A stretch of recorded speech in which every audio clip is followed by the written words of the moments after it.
Hey, greetings, everyone. Lieutenant Colonel Alan West, Senior Fellow here at the Media Research Center.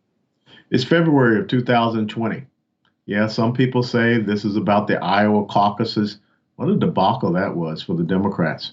Might be about the New Hampshire primaries. Might be about the State of the Union address, which is going to happen. Of course, everyone's talking about the impeachment. Well, maybe not everyone, but definitely the progressive socialist left is upset about it because, well, they did not get to bully the Senate into getting their way. Shame, shame, shame.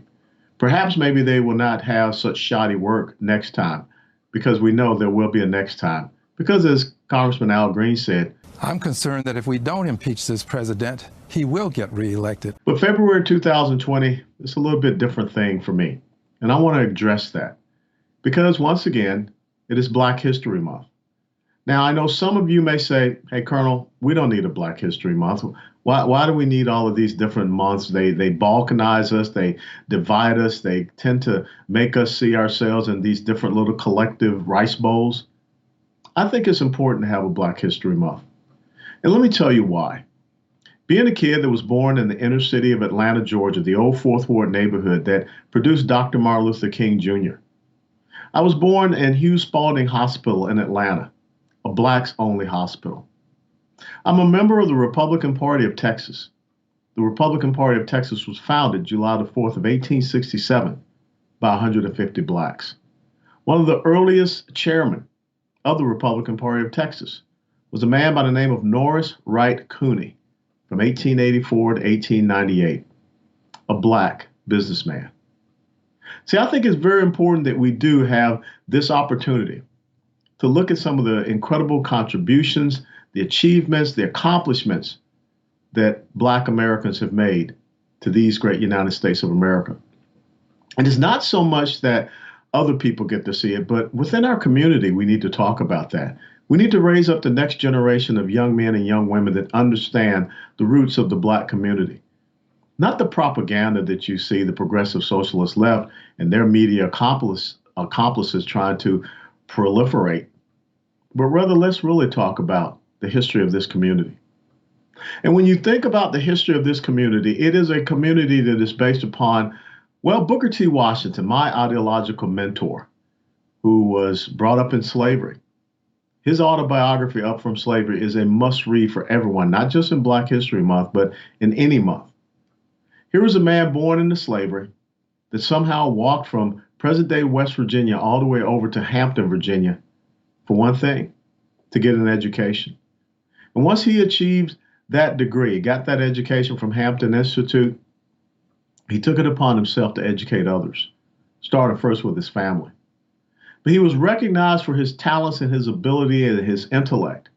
And he was charged with, well, creating the first institution of higher learning for recently freed slaves in the Deep South. It came to be known as Tuskegee Normal and Industrial Institute, today Tuskegee University, the same institute that gave us the Tuskegee Airmen and George Washington Carver and all of his experiments that led to so many products from agriculture and the peanut. See, Booker T. Washington had a three-point agenda, a plan: education, entrepreneurship, and self-reliance. And when you think about what President Donald Trump has done for the Black community, and yes, there were a lot of people that were so upset when in 2016 in Charlotte, North Carolina, he challenged the Black community and he said words that no other Republican had ever said. What have you got to lose? He was absolutely right. So today, in this Black History Month of 2020, and I'm sure he will mention it in his State of the Union address, the unemployment rate for the Black community, historic lows. Small business entrepreneurship, economic opportunity zones are increasing for Blacks. We also know that historic Black colleges and universities who have been financially struggling, well, President Trump has brought those presidents, those leaders into his office, the Oval Office, and he's supporting them. And we know when we look at someone like Alice Marie Johnson, who had a commercial run about her life during the Super Bowl, she's free. I'm free to start over. Because of criminal justice reform. See, this month, Black History Month, so often people saying, we shall overcome. But I think when you look at the word shall, that's a passive verb. I think it's time that we have a different type of verb.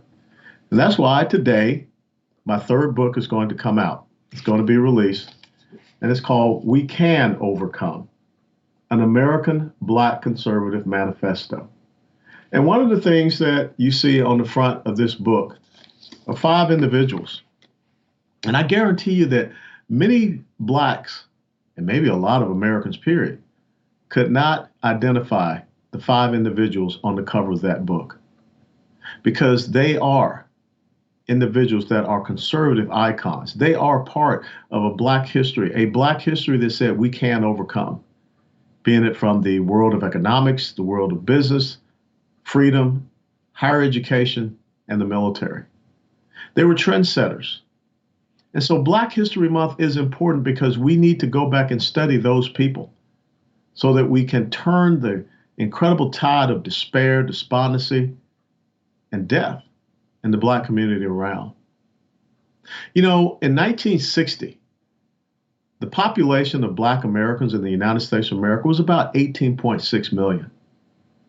But since Roe versus Wade, 1973, 47 years ago, 20 million Black babies have been murdered in the womb. That's not how we overcome. When you look at the decimation of the traditional Black family, one man, one woman in a home raising children. Back in 1961, when I was born in the inner city of Atlanta, Georgia, at Hughes Spalding Hospital, an all Blacks only hospital, it was 77%. Today it's 24%.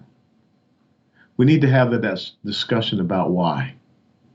If we are to overcome, it means that let's stop making songs that denigrate, disparage, and demean our women. Let's make songs that elevate them. Tell them how proud we are to be their sons and to be their daughters. We don't do that.